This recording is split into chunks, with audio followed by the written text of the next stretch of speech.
বাংলাদেশটা একটা সন্ত্রাসমুক্ত, মাদকমুক্ত, দুর্নীতিমুক্ত বাংলাদেশ, যেটা আমরা স্বপ্ন দেখেছি দীর্ঘদিন। দ্রব্যমূল্য নিয়ন্ত্রণযুক্ত, টেন্ডারবাজি, চাঁদাবাজি এগুলো মুক্ত থাকলে আমরা মোটামুটি হ্যাপি। সাধারণ মানুষের আমার প্রথম চাওয়াটা থাকবে দুর্নীতিমুক্ত বাংলাদেশ, যেটা আমরা স্বপ্ন দেখেছি দীর্ঘদিন, সেটা যেন হয়। শিক্ষাক্ষেত্রে বরাদ্দটা বাড়ানো হোক, যেন শিক্ষার গুণগত মানটা বৃদ্ধি পায়, এটা প্রথম চাওয়া। আর দ্বিতীয় চাওয়া, স্বাস্থ্যখাতে আমাদের যেন পরনির্ভরশীল হতে না হয়, স্বাস্থ্যখাতটা আমাদের উন্নতি দরকার।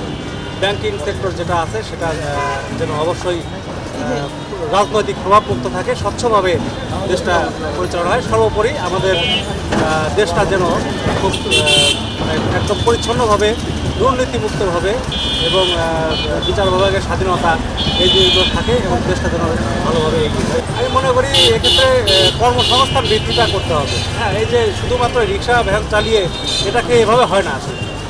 আমার মনে হয় আরও শিল্পায়ন দরকার। হ্যাঁ, অনেক আমাদের মনে হয় যে শিল্প কারখানা, পোশাক কারখানা বা যেটাই হোক, এইভাবে বিভিন্ন ক্ষেত্রে নতুন নতুন আরও সেক্টর উদ্ভাবনের মাধ্যমে, যেটা সারা বিশ্বের সঙ্গে তাল মিলিয়ে চলে, আমাদের জন্য এই মানে কর্মসংস্থানের যে ইয়েটা রয়েছে সেটা যেন বৃদ্ধি পায়। এছাড়া আরেকটা বিষয় আছে, আমাদের দেশ থেকে বহু মানুষ প্রতি বছর আপনার বিদেশে যাচ্ছে, তাদের হচ্ছে শ্রমিক হিসেবে। এক্ষেত্রে আমরা যেন দক্ষ শ্রমিকটা বাড়াতে পারি।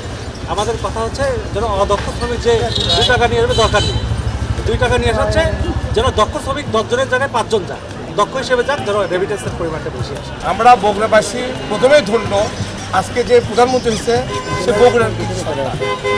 এই জন্য আমরা বগুড়াবাসী ধন্য। নতুন প্রজন্ম চায় আগামী দিন বাংলাদেশটা একটা সন্ত্রাসমুক্ত, মাদকমুক্ত, দুর্নীতিমুক্ত আমরা দেশ চাই। আমরা তারেক রহমানের কাছে এটাই আমাদের বগুড়াবাসীর প্রত্যাশা। প্রত্যাশা একটাই থাকবে যে দেশে দুর্নীতিমুক্ত একটা দেশ, দ্রব্যমূল্য নিয়ন্ত্রণযুক্ত, টেন্ডারবাজি, চাঁদাবাজি এগুলো মুক্ত থাকলে আমরা মোটামুটি হ্যাপি।